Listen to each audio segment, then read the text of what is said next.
तो पानीपत में बीजेपी ने एक फैसले से सबको चौंका दिया। दरअसल दुष्यंत भट्ट पानीपत के सीनियर डिप्टी मेयर चुने गए हैं। रविंद्र पानीपत के डिप्टी मेयर चुने गए। 1 घंटे तक कई और नामों पर चर्चा में थे। परिवहन मंत्री मूलचंद शर्मा चुनाव प्रभारी थे और ऐसे में 1 घंटे तक जब कई नाम चर्चा में थे, उन नामों के बीच में दुष्यंत भट्ट को सीनियर डिप्टी मेयर चुना गया। देवेंद्र कथुरिया हमारे साथ जुड़ रहे हैं। देवेंद्र, फैसला सामने आया है सीनियर डिप्टी मेयर और डिप्टी मेयर को लेकर, क्या कुछ इसके राजनीतिक मायने? देखिए शाकिर, ये बीजेपी है। दरअसल जिन 2 लोगों के नाम माने जा रहे थे, मीडिया में भी चल रहे थे कि ये 2 लोग सीनियर डिप्टी मेयर के लिए दूसरी बार निगम पार्षद बने। आरएसएस से जुड़े लोकेश नांगरू का नाम लगभग तय था, दूसरी बार निगम पार्षद है। उनके फादर आरएसएस के खुद मुख्यमंत्री मनोहर लाल के नजदीकी रहे हैं, तो माना जा रहा था Lokesh Nangru senior deputy mayor होंगे। और डिप्टी मेयर का पद जो था वो अशोक कटारी है, जो कृष्ण पवार पूर्व परिवहन मंत्री के भाई के दामाद हैं, उनका भी नाम लगभग तय था। लेकिन 1 घंटे के बाद चुनाव के लिए मीटिंग हुई, तो जब बाहर आए मूलचंद शर्मा जो परिवहन मंत्री हैं, वो प्रभारी थे, चुनाव प्रभारी, बाहर जब आए तो सारा सीन बदला हुआ था।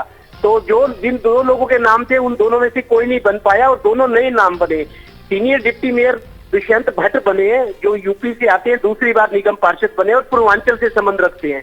और डिप्टी मेयर रविंद्र है, वो एससी एसटी से है। तो समीकरणों को ध्यान में रखकर बीजेपी ने ये 2 चुनाव किए हैं। लेकिन इससे बाकी जो लोग दावेदार थे, जो उम्मीदवार थे एक तरह से 3 पदों के, वो मायूस थे और कहीं ना कहीं लग रहा है कि शायद पार्टी में खींचतान अब बढ़ सकती है। शाकिर, जिस तरह से देवेंद्र ये दोनों नाम सामने आए हैं, इसका असर जो निगम की कार्यप्रणाली है उस पर किस तरह से पड़ेगा? कई आरोप लगते रहे हैं, भ्रष्टाचार से जुड़े हुए भी आरोप पानीपत नगर निगम पर रहे। अब ये 2 नए नाम जब चुने गए हैं, असर क्या हो सकता है?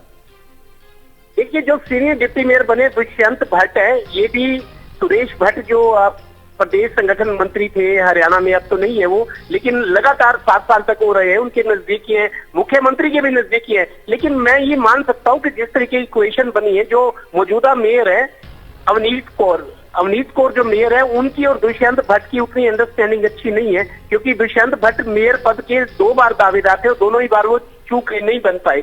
शायद सिंपैथी फैक्टर काम कर गया, बीजेपी ने, पार्टी ने और सरकार ने उनके नाम पर ज्यादा उसको कंसीडर किया। लेकिन मेयर से मेरे को लगता है उनके संबंध ज्यादा ठीक नहीं है, क्योंकि मेयर के जो पिता थे पूर्व मेयर भूपेंद्र सिंह सर्रार, उनसे और राजनीतिक मतभेद काफी है दोनों में, मेयर के पिता में और मेयर में, और जो आप सीनियर डिप्टी मेयर बने। तो मेरे को लगता है फैसले लेने में कहीं ना कहीं दिक्कत जरूर आएगी। और दुष्यंत भट्ट ने अपने चुनाव के बाद ये भी कहा है कि आप आगे आगे देखिए। इसका मतलब ये है कि शायद कुछ ना कुछ गुटबाजी बढ़ेगी, विचारों के मतभेद बढ़ेंगे और आने वाले कल में शायद मेयर के लिए भी कुछ चुनौतियां खड़ी हो जाएगी। चलिए, बहुत शुक्रिया तमाम जानकारी के लिए। जी।